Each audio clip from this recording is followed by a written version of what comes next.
Hi everyone, this is Debbie from Project 39 Mini Albums, and I want to show you this mini album I made. I used this Vintage Artistry Wedgwood collection from 49th and Market.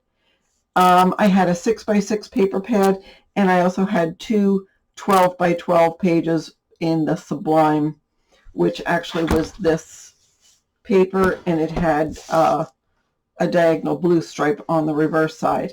And I went into my stash and grabbed the blue artisan cardstock from Country Crafts Creation. I was saving it for a special project, and now I wonder why I was saving it and why I just don't get some more. It made this album go together wonderfully. And as I had said to someone, it's the difference between butter and vegetable oil. It just adds a whole new dimension to things you make. It folds beautifully and crisp, doesn't crack.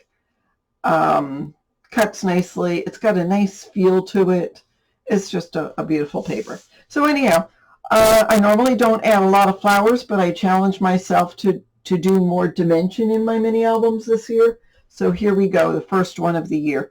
I added this metal embellishment that I had in my stash. It's purely decorative. It doesn't hold anything, but it's decorative. This was from one of the 6x6 papers, and it was a cut apart that I cut out the center. And I also put these two pieces inside. This is popped up with dimensional tape, and I put this in here. So if you wanted to, you could take a photo and put that inside or write something in there. I used flowers from my stash. This actually was from the Halloween collection I had gotten, believe it or not. I did ink a little bit with this melon rosy color, whatever this color is, just a little bit to make it match a little. I don't even think you can tell the difference, but I wanted it to be less white. And then these were cut apart from the 6x6 paper. This was just an embellishment from my stash. And I normally don't do too much on the spine, but in this case I took this little birdhouse I had, and I put it on with Tim Holtz little attacher thing. It's the brad that has the little loop on it. And I added some ribbon that was in my stash. And then there again is the back of the mini album. It is, by the way, 5.5 by 6.5. So inside there is a pocket page on the front inside cover. I cut these flowers from a leftover scrap of paper. This was from the branding strip. I almost didn't notice it until I was getting ready to throw out the scraps, and I looked, and so there is that. There's bird, there's a dictionary definition. I used every single one of these. I saved one so I remember the name of the paper. So anyhow, front inside cover has a pocket, and it has a photo mat. I took one of the butterflies from the cut aparts. I made a little tag with some leftovers. I did also supplement the paper with this off-white cardstock I had in my stash. And then any little piece of paper that was big enough to make a tag out of, I did. So I just used a tag punch for this, inked around the edges, added a ribbon, and I just cut a small circle and glued it on, and then added another circle so I could put that blue ribbon in there just for a little extra pizzazz. So the first page has these three cut aparts, and I left it open so if you had a bigger picture you still could stick it under there. So here is the pocket. I did cut with my tab punch board all of these hidden photo mats so they would stick out just a little bit, and I used that off-white cardstock. I inked around the edges a little bit just to add some of the color that was in the paper. But you could put a nice photo in here.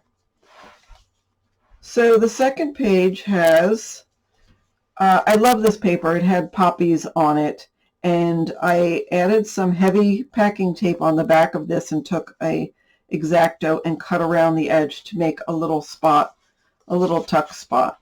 So there is a little photo mat, and I added a matching photo mat. Now this is adhered onto here, but I took some of the leftover paper and cut these flowers out in the butterfly just to make sort of a corresponding page. And again, here's some of that leftover paper, and that goes in there too, and another little tag goes in there, and I had this little butterfly paper clip in my stash just to add a little extra. And again, there's the hidden photo mat for that page. I love this blue paper with the, I guess they were like wild blue roses. So these were corresponding paper. There's 3 of each sheet in the 6x6 collection kit, and I wanted this to correspond, but it was on the left-hand side of the paper. So what I did is I flipped it upside down. You'll notice under this butterfly, which is on pop-ups, there's another butterfly, and if you were to take this butterfly off, you'd see he's upside down. It's just because I flipped the paper. See, like this, I flipped him, he's upside down. So that way these match nicely. And then I had that extra piece of paper, and I just cut that in half. So there's a 3-inch flap here and the other 3 inches there, and I added another dimensional butterfly there. And this is held on with a magnet. So that adds just a little bit of interactiveness into that page. And there's the hidden photo mat. So on this side, I put a pocket here, and I cut out a little tag, added some metal embellishments, and I put a little tag inside the pocket. I used a Stampin' Up tag topper. It's tag topper, that's what it is. And then there's this tag there with another one of the cut aparts. There's a little lock, which actually is from this cut apart. Of course, there was 3 of them, so I was able to cut some of that out. Added a little bit of baker's twine in blue and white, and I had put these embellishments on with brads before I attached that to the pocket. Now this little window page, so these little metal embellishments match this. Again, they were from my stash. I've had them forever. I could not even tell you where they came from. Added some little embellishments, not embellishments, little cut aparts, and then this opens up. So you could put a photo here, and if you wanted to, you could write on here, or just leave it plain as a window. And this does wrap around to close. And hidden photo mat. So I tried to make these pages not match, but again, coordinate. All right, now this was interesting. Number one, I had these square dimensionals in my stash, and the color was perfect, so I used them. And see this, the top of these photo mats? Those were also from this cut apart. I just fussy cut around it, scored in the center, and put them here. And then these open up, so you get some room for more photos. And I liked this touch. It just made it look like it was held on with a metal embellishment, but it's not, it's paper. So fabulous. Okay, and here's that. And you know, you could put a photo on here and one in each, so you could get 6 photos on those pages besides the hidden pocket page. The next page, I just did a belly band on the side. I fussy cut these flowers out from the fussy cut page.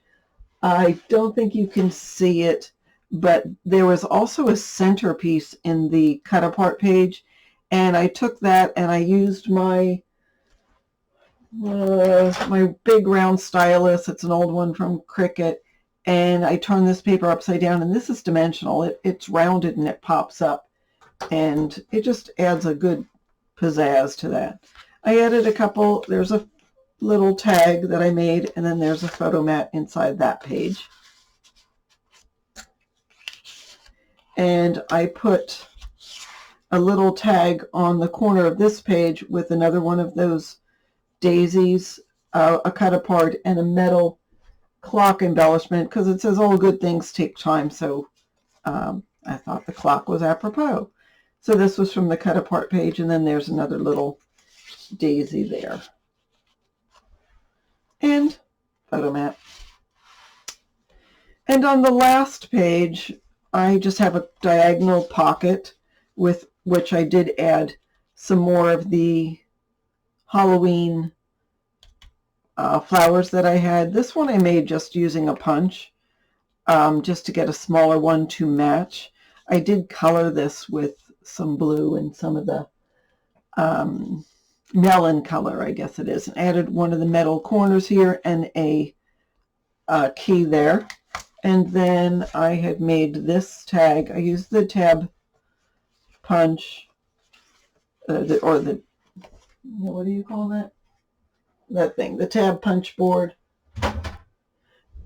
and added a piece from the,